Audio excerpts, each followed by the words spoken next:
This is 95.3 Business Now.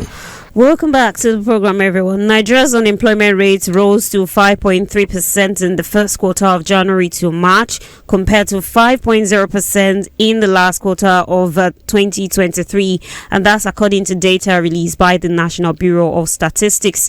The Nigeria Labour Force Statistics report shows that unemployment rate in urban areas stood at 6%, same as in the fourth quarter of last year, while rural unemployment stood at 4.3%. Well, let's turn to Dr. Chinyere Amona, the Director General of the Lagos Chamber of Commerce and Industry, for a drill down on this latest Nigeria Labour Force Survey report.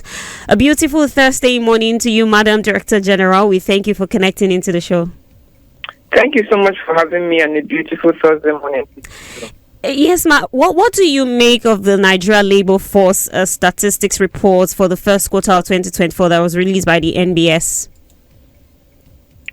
Well, generally, when you look at some of the elements, some appear positive, some appear not so positive.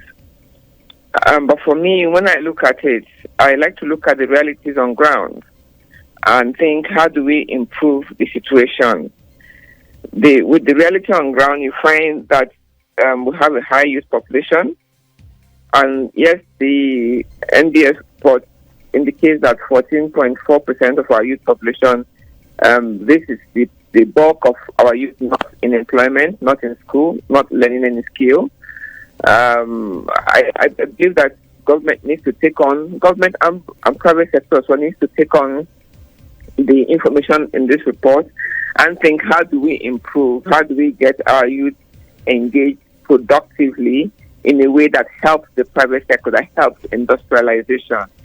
Because I look at these statistics and I'm wondering to myself that while unemployment rate is what it is, you also have then industries and manufacturing companies that are complaining about low, not being able to find the right skills to make production happen. So there is a mismatch somewhere and we need to find it and fix it.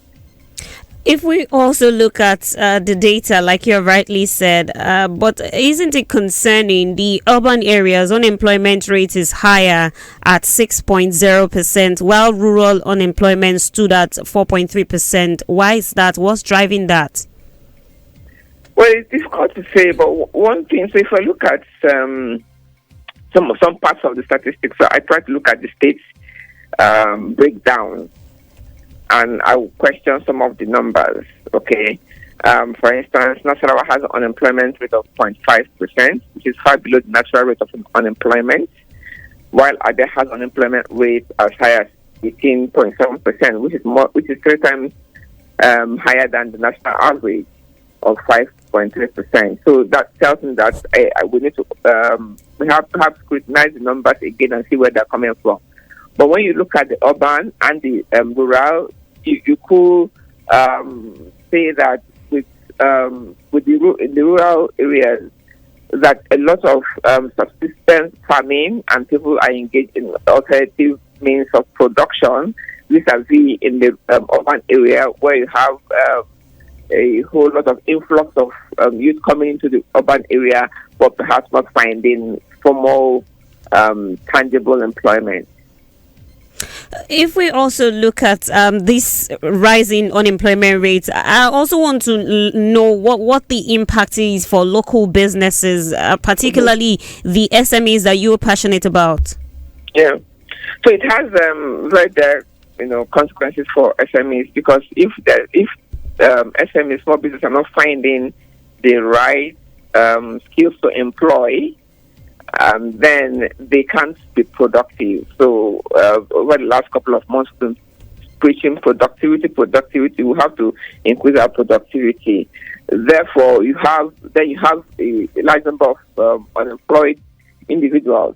So how do we engage in terms of also one of the things that the Chamber is doing is to promote technical and vocational training, is that as a valuable program to empower our youth and make them to start becoming a bit more productive. That way they can be gainfully employed by the small businesses.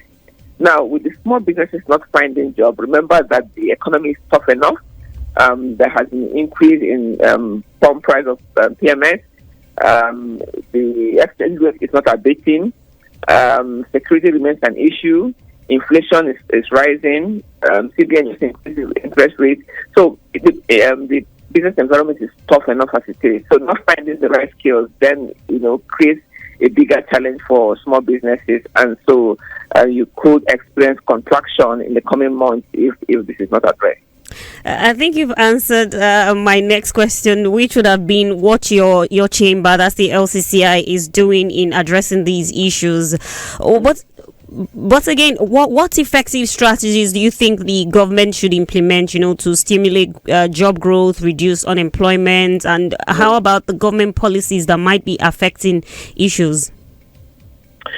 Okay, so the economic stabilization bill that was signed by FEC recently is putting in place some fiscal measures to try and improve the situation.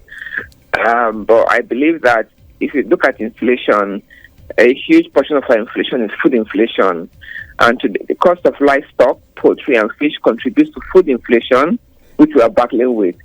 So how can we have empowerment programs that youth can be supported with training in fisheries and poultry farming, and give access to credit to start off small businesses so that they can contribute positively to the inflation position, to improve the inflation, as it were. All right, thank you so much for your insights, Dr. Chinyere Almona, the Director General at the Lagos Chamber of Commerce and Industry. We appreciate your time on the program this morning. Do have a great day ahead, ma. Thank you very much. Bye now. All right. And that's the package of the show this Thursday. I am Aramide Folorenshaw. Do have yourself a profitable day ahead, everyone. It's bye for now. This is 95.3 Business Now. We are intentional about the stories we tell and the language we use in telling them. Intentional about the people